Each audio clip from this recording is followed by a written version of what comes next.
Hello friends, today we'll be covering Gibbs free energy. And before getting as to what this means by definition, um, we're gonna analyze this equation that we're given. We're given that the change in free energy is equal to the enthalpy change minus temperature multiplied by entropy change. So in this case, the temperature is going to be a constant, and so is the pressure. I know the pressure isn't explicitly written here, but just assume that it's a constant pressure. So now, what do we know about the relationship between free energy and enthalpy and entropy? We can write that for an isothermal process, we know that the entropy change is equal to our enthalpy change of formation over T.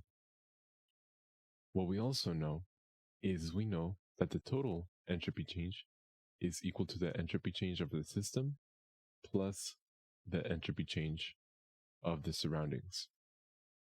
So what we want is we want this side of the equation in terms of the system we're analyzing.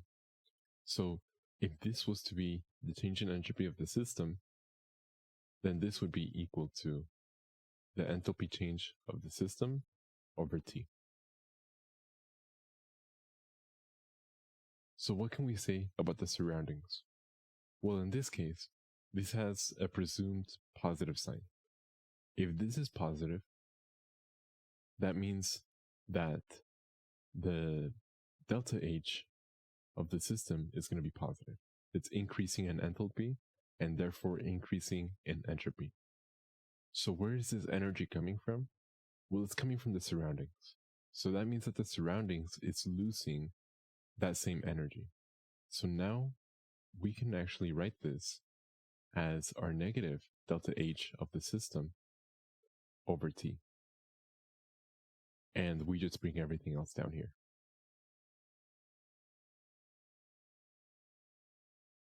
Okay, so what do we do from this point? Well, what we're going to do is we're going to multiply both sides by negative T as a means to cancel out this denominator right here. We want everything in its linear form, right? Because if we assume that the T is going to be a variable at some point, then we don't want it in the denominator. That would be like having your 1 over x. And this is a function. You can definitely use this, but it's a lot more difficult to work with. So now, let's see what we obtain. Well, on the left side of the equation, we obtain that negative T multiplied by the total entropy change. It's going to be equal to, let's see, we distribute this negative T. So we're going to have a negative T delta S.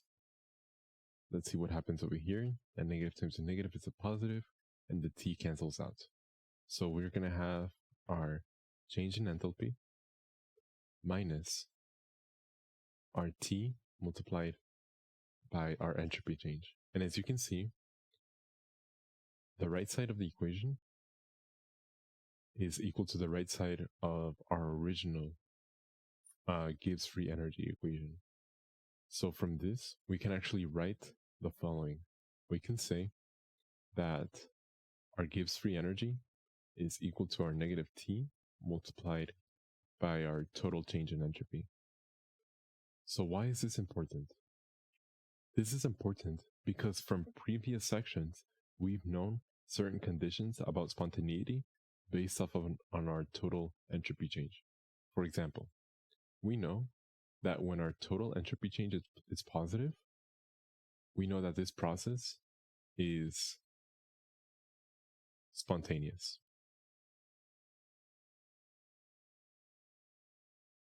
What we also know is we know that when our total entropy change is equal to 0, we know that the process is at equilibrium. And finally, we know that when our total entropy change is decreasing, meaning that it's going more towards order, that means that the process is non-spontaneous.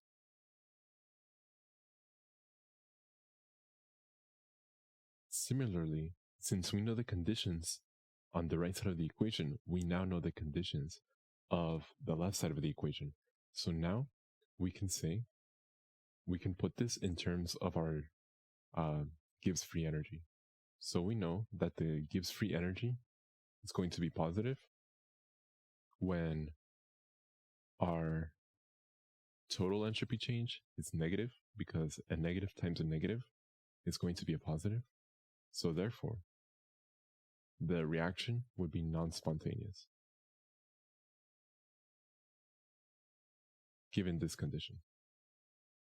We also know that our Gibbs free energy is going to be equal to 0 when our total change in entropy is equal to 0, and therefore it's at equilibrium.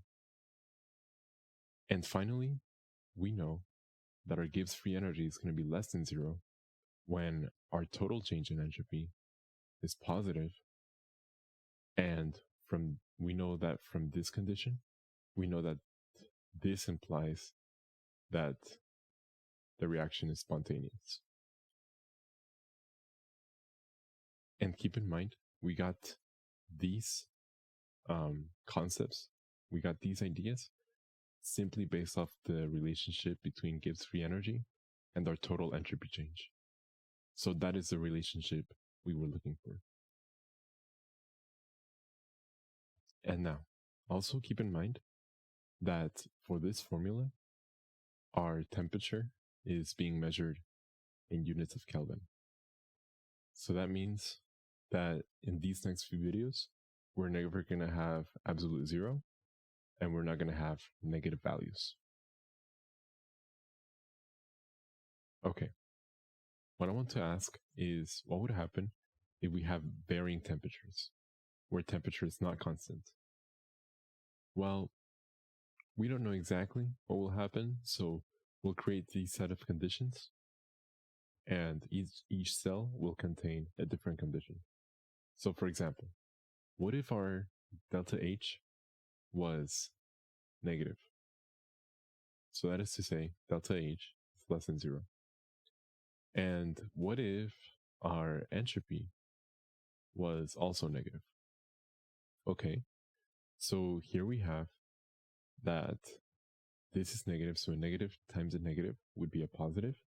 So therefore, our negative T delta S would be positive. And let's see what we obtain here. So here we obtain negative delta H plus T delta S is what? Will it be positive or negative?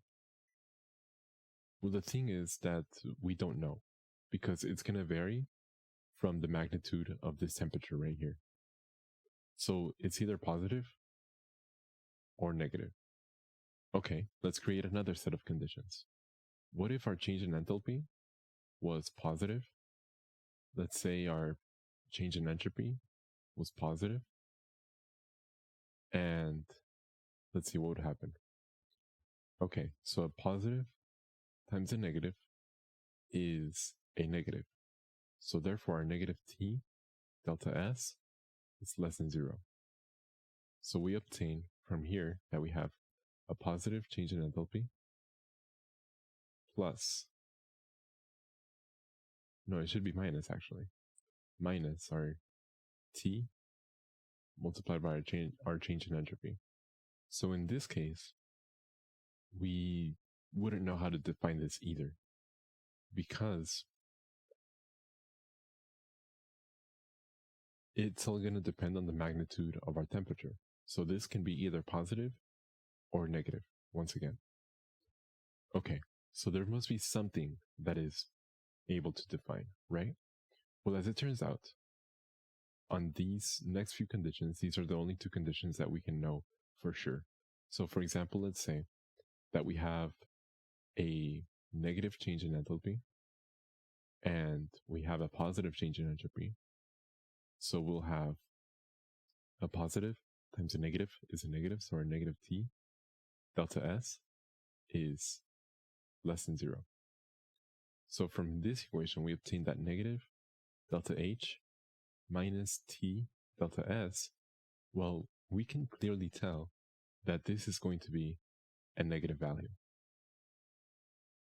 So this will be negative.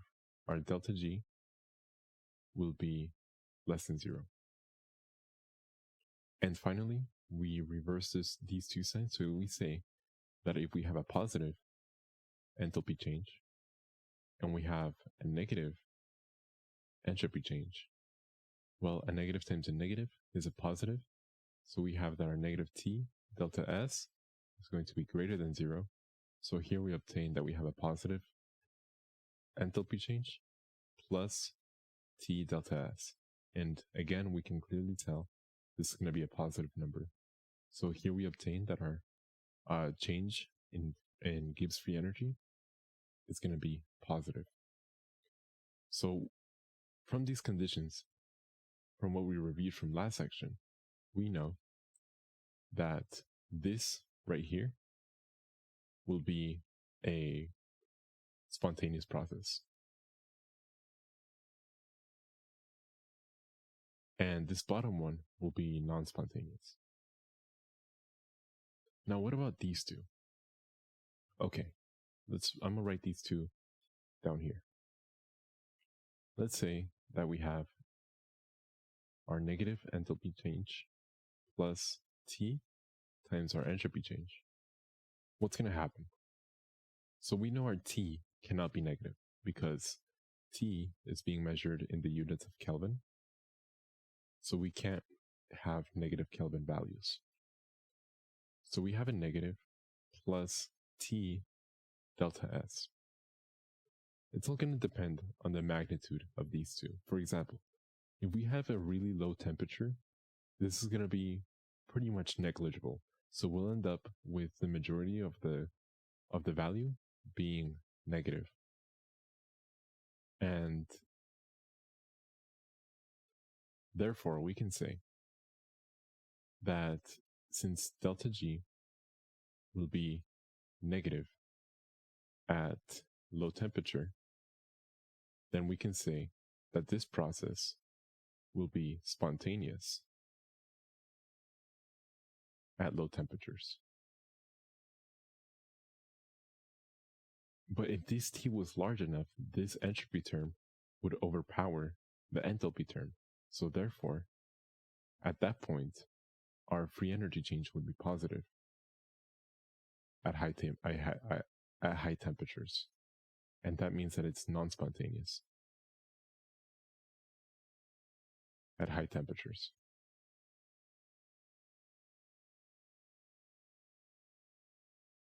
So now we have the other variable. We have a positive enthalpy change minus our T multiplied by our entropy change. And this all comes to the magnitude of T. So if T is really high at high temperatures, this is going to be a negative value because the entropy term is going to overpower the enthalpy term.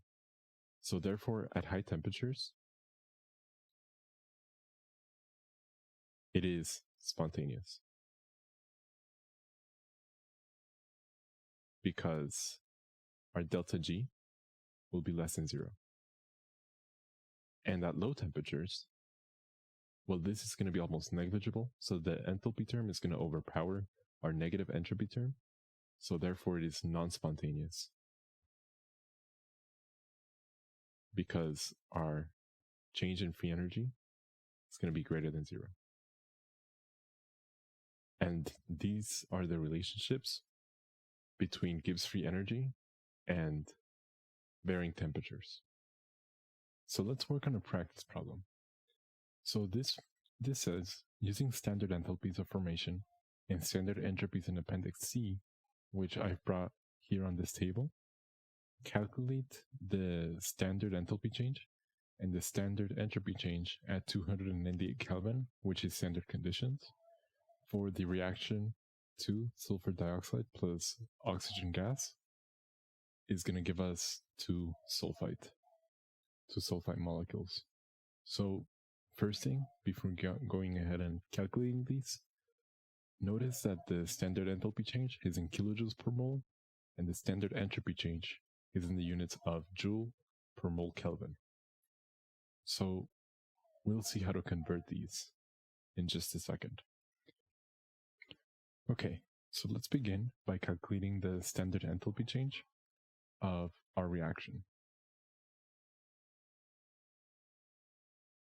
So the formula for this, well, the formal formula is you have the sum of the number of moles of your products multiplied by the enthalpies of your products, the standard enthalpies, and that'll be minus the sum of the number of moles of your reactants multiplied by the standard enthalpies of your reactants.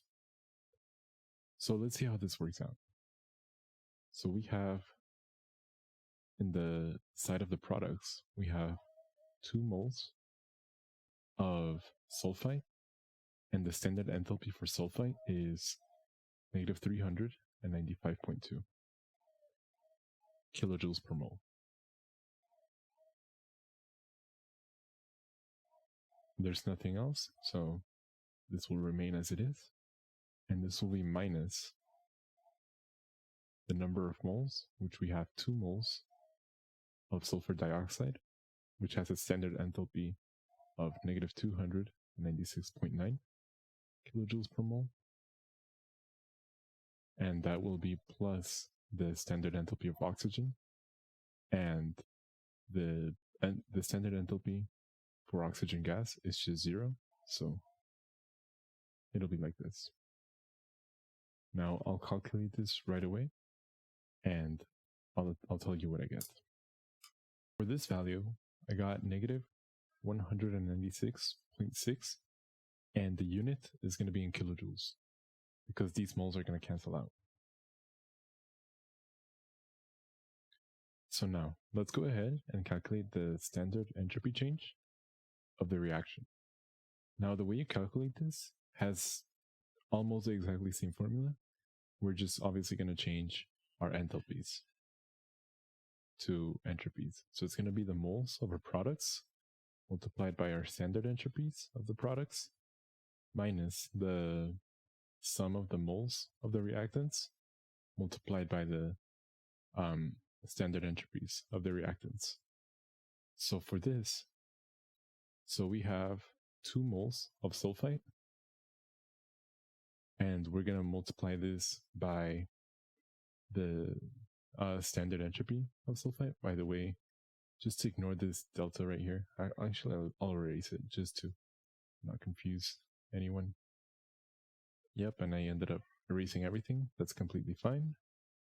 And yeah, so we have 2 moles of the standard entropy of sulfite, which is 256.2 joules per mole Kelvin. We have no more products, so we're done with that. And then we're going to subtract this from the sum of the reactant side. So we have 2 moles of sulfur dioxide, and the standard entropy for this is 248.5 joules per mole Kelvin. Now, for our oxygen, as you can see, it's not equal to 0, so we cannot make that assumption. So we only have 1 mole of oxygen gas, so we have 1 mole multiplied by 205.2 joules per mole Kelvin. So now, let me calculate this. So for this value, I got negative 189.8 joules per Kelvin. And as we mentioned, the moles are going to cancel out. So now, what I would like to do first is convert this into kilojoules, because as you can see, our enthalpy is in kilojoules, so it's just good to have it on the same unit.